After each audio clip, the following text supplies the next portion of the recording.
There's also big news concerning the fallout from Georgia's new laws restricting voter access. Major League Baseball announced July's All-Star game will be played in Denver following its removal from Atlanta in protest of the Georgia law. Today, Senate Republican leader Mitch McConnell, traditionally a big supporter of corporate free speech, slammed companies like Coca-Cola and Delta for speaking out against the law. Republicans buy stock and fly on planes and drink Coca-Cola too. So what I'm saying here is I think this is quite stupid to jump in the middle of a highly controversial issue, particularly when they got their facts wrong. I'm not talking about political contributions.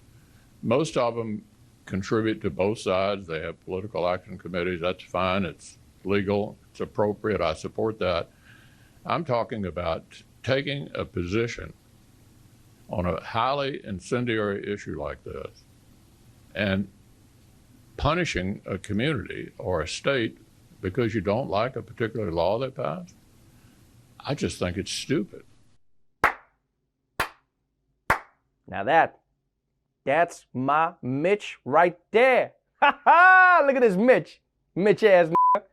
Keep your mouth shut and hand over the money. Woo! That's literally what bank robbers say. For real, Mitch McConnell does not give a fuck, man. He just lays out the game for you straight.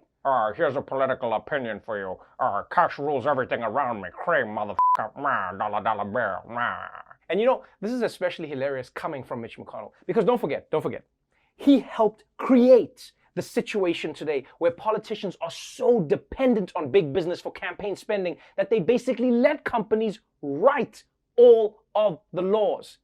But you see, Mitch, after you spent decades helping companies intervene in politics, you can't now be upset that companies want to intervene in politics. The monster you created is coming after you. Just like how you enabled Trump and then he came after you. Or like how you enabled your foreskin and then it took over your neck. And by the way, I like how McConnell is especially offended that businesses would take a position in a highly controversial issue. Because I mean, like, if the issue isn't controversial, then why would they announce their position at all? What does that mean? It would be weird if Coca-Cola came out like, it is our official position as a company that it can be nice to sleep in on the weekend. Don't at me. Don't at me. Moving on to international news. Back in 2018, you might remember that Donald Trump took some time off of golf to tear up the deal that was supposed to keep Iran from getting nuclear weapons. And now, Joe Biden's attempt to get things back on track is off to a delicate start.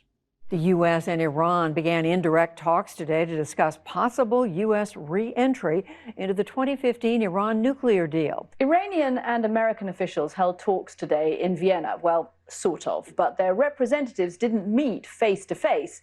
Instead, each group spoke with European diplomats who then shuttled back and forth across the city between the two parties, hoping to move the conversation along. Okay, you gotta admit, this is hilarious. The United States and Iran are so at odds that they won't even talk directly to each other. They're just passing messages through other people like they're in middle school.